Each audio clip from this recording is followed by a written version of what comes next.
So it's tough for me to give sort of a negative assessment of this book because I thought I was going to like it a lot. I'm really interested in that period in American history. It's often overlooked. Mainly, this focuses on post Civil War to the 1890s. The Indian Wars out west.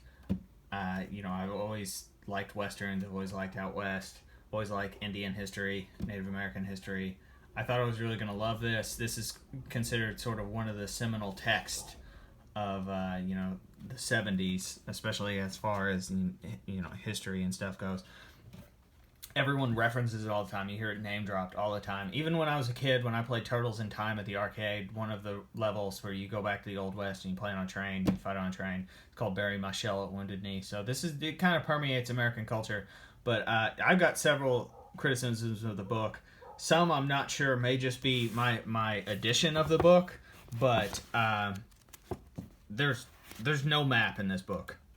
There's no map, and it's not chronological. So the telling of all these sort of events is not chronological, and there's a lot of names. There's like tribes, there's sub-tribes.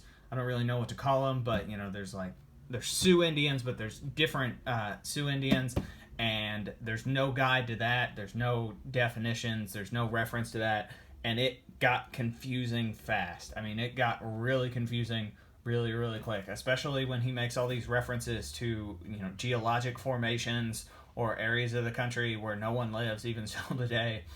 And I was constantly Googling stuff. I mean, if I didn't have internet access and I was trying to read this book, it would have been borderline painful.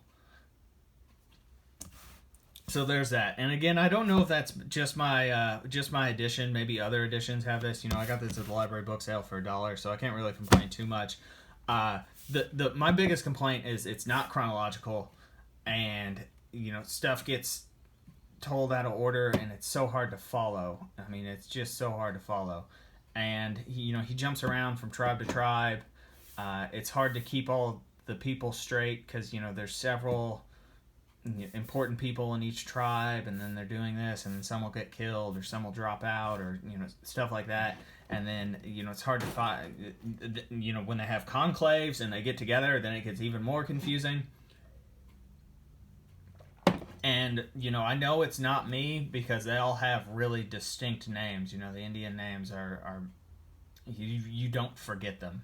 Like Black Kettle or Roman Nose or things like that. I mean, those stick out in your mind, right? But again, it becomes really, really hard to follow. There's apparently a lot of criticism of this book. I mean, he definitely, it is one-sided, and it's, certainly the Indians. He's certainly on the side of the Native Americans. So, I mean, if you're into that, you're into that. If you're not, you're not.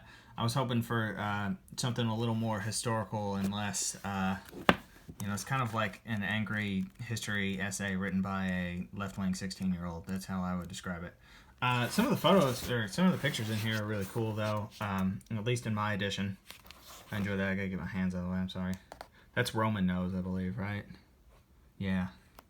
I liked him. I thought he had a really cool name, and then also when I saw the picture, I was like, oh, yeah, okay, I can follow that. Yeah, I was really disappointed. Really, really, really disappointed.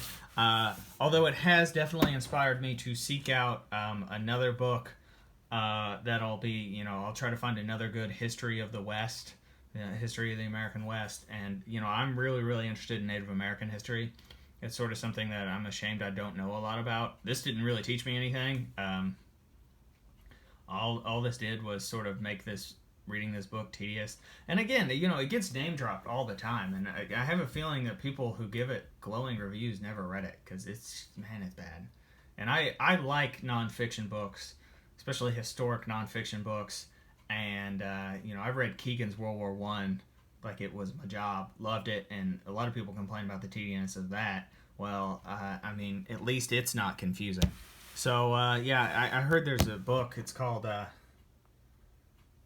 Great Father, which is what I believe the Native Americans referred to as the President of the United States. That was sort of their name for him, the Great Father out east or something. And there's another, the book's called The Great Father, I think. I'm not 100% sure. If you know in the comments, put it in the comments, please.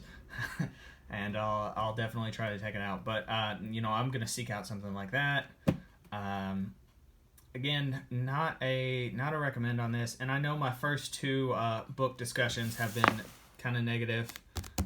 Sirens of Titan here and Bury My Heart at Wounded Knee, but I got some positive ones coming down the pipeline, and you know, talking some more about comic books. So let me know if you like talking about books. I know that it's really difficult to talk about books because they're not visual. I mean, what am I going to do? I'm going to open up these pages and let you read it. Oh, there was there a map. Oh yeah, I saw this. This is not particularly good. Let me put it that way. You're still gonna need to do some Googling, unless you want to spend a lot of time looking at these two pages. I gave up using this about 20 pages in and just Googled everything. So yeah, definitely find a better one. So let me know what you thought. Like, comment, and subscribe, and I'll get some more comic book discussion and book discussion coming your way.